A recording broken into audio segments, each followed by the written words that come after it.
नमस्कार बच्चों, आज हम प्रकाश के परावर्तन पाठ में देखेंगे तारों का टिमटिमाना, ट्विंकलिंग ऑफ स्टार्स। जैसे तारे क्यों टिमटिमाते हैं, उसके पीछे का कारण क्या है, रीज़न क्या है, उसके बारे में देखेंगे।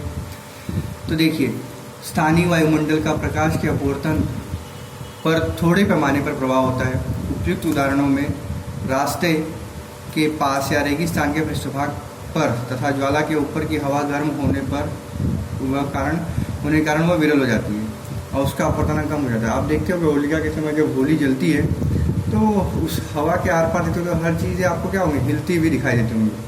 तो वही यहाँ पे बताया गया है। क्यों? क्योंकि गर्म होने के कारण उसका अपवर्तनांक कम हो जाता है। ऊंचाई के अनुसार विरलता कम होती जाती है और अपवर्तनांक बढ़ता जाता है। पहले उदाहरण में बदलते हुए अपवर्तन के कारण अपवर्तन के नियमानुसार प्रकाश की दिशा निरंतर बदलती रहती है। फिर आकृति 6.5 में दर्शाए अनुसार दूर की वस्तु से आने वाली किरण उस वस्तु के जमीन पर पड़ने वाले प्रतिबिंब से आती हुई प्रतीत होती है। इसे हम क्या कहते हैं, मृग मृच्छिका कहते हैं। इसको आप अंडरलाइन कर लीजिए और याद कर लीजिए। ये देखिए यहाँ पे दिया है। दूसरे उदाहरण में बदलने वाले अपवर्तनांक के कारण प्रकाश की किरणों की बदलने वाली दिशा के कारण ज्वाला के दूसरी ओर की वस्तु की स्थिति बदलती हुई दिखाई देती है, अर्थात वस्तु के हिलने का आभास होता है। वायुमंडल का प्रकाश के अपवर्तन पर होने वाला परिणाम के कारण तारों का टिमटिमाना घटित होता है। तारे, आपको पता है, तारे स्वयं प्रकाशित नहीं होते हैं। वे तारे स्वयं प्रकाशित, एक तरह से आपने देखा होगा कि चंद्रमा के बाद निकलने के बाद तारे दिखाई देते हैं, परंतु दिन के समय में भी तारे रहते हैं, बट वो सूर्य की किरण के सामने वो दिखाई नहीं पड़ते। तो तारे स्वयं प्रकाशित होने के कारण वे चमकते हैं और सूर्य प्रकाश रात में न होने के कारण वे हमें दिखाई देते हैं। वे बहुत अधिक दूरी पर होने के कारण वे प्रकाश के बिंदु स्रोत की भांति महसूस होते हैं। फिर क्या दिया है, वायुमंडल की हवा का अपवर्तनांक जमीन की ओर जाते समय बढ़ता जाता है क्योंकि हवा का घनत्व बढ़ते जाता है। तारे से आने वाले प्रकाश का वायुमंडल में से अपवर्तन होते समय तारे का प्रकाश अविलंब की ओर झुकने के कारण दिखाई देता है और तारा उसकी वास्तविक ऊंचाई की अपेक्षा थोड़ी अधिक ऊंचाई पर महसूस होता है। मतलब आभासी प्रकृति हमको दिखाई देती है, उसका जो मेन पोजीशन रहता है वो तारे का अलग रहता है। तो वहीं यहाँ पे दिखाई, जैसे ये तारा यहाँ पे है, हमको दिखाई यहाँ पे दे रहा है। ओके, उस तरीके से तारों की आभासी स्थिति देखेंगे अब हम। क्या है, तारों की आभासी स्थिति स्थिर न रहकर थोड़ी बदलती रहती है। इसका कारण यह है कि हवा निरंतर गतिशील रहती है और घनत्व और तापमान परिवर्तित होने के कारण वायुमंडल स्थिर नहीं रहता। इस कारण किसी भी भाग की हवा का अपवर्तनांक निरंतर और आसानी से परिवर्तित होता रहता है। इस प्रकार अपवर्तनांक में होने वाले परिवर्तन के कारण तारों की आभासी स्थिति और प्रखरता लगातार बदलती रहती है और वे टिमटिमाते हुए दिखाई देते हैं। इसी तरीके से हम आगे देखेंगे कि हमें ग्रह टिमटिमाते हुए नहीं दिखाई देते क्योंकि हमसे तारों की तुलना में बहुत पास है। इस कारण वे बिंदु स्रोत न होकर बिंदु स्रोतों का समूह होते हैं।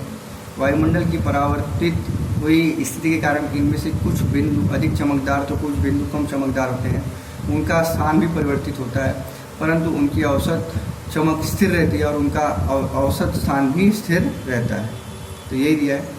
यदि सूर्य क्षितिज से ऊपर जाता है तो हम कहते हैं कि सूर्योदय हुआ, परंतु 6.7 में दिखाए अनुसार सूर्य के क्षितिज से थोड़े नीचे होने से भी उससे आने वाला प्रकाश जो होता है हमको दिखाई देता है। क्यों? क्योंकि पृथ्वी के वायुमंडल से आते समय अपवर्तन होने के कारण वक्र मार्ग से हम तक पहुँचता है। इस कारण हमें सूर्य क्षितिज पर आने से पहले ही उसकी प्रकाश की किरणें क्या होती हैं, दिखाई देती हैं। ऐसे ही सूर्यास्त के समय भी सूर्य हमें क्षितिज के नीचे जाने पर भी थोड़े समय तक उसके हमको प्रकाश की किरणें दिखाई देती हैं। देखिए, प्रकाश का विक्षेपण, तो इसमें आपके कंपास में प्लास्टिक की स्केच से हम लोग कभी कभी देखते हैं तो उसमें देखो विभिन्न प्रकार के रंग दिखाई देते हैं, है कि नहीं। तो वही यहाँ पे दिया है। प्रकाश के विभाजित होने के पश्चात शुद्ध मिलने वाले रंगों के क्रम क्या है, लाल, नारंगी, पीला, हरा, नीला, आसमानी, बैगनी। तो उसको हम लोग इंग्लिश के लेटर विब्योर से ध्यान में रखेंगे। ओके, लाल, नारंगी, पीला, हरा, फिर नीला, फिर आसमानी और बैगनी।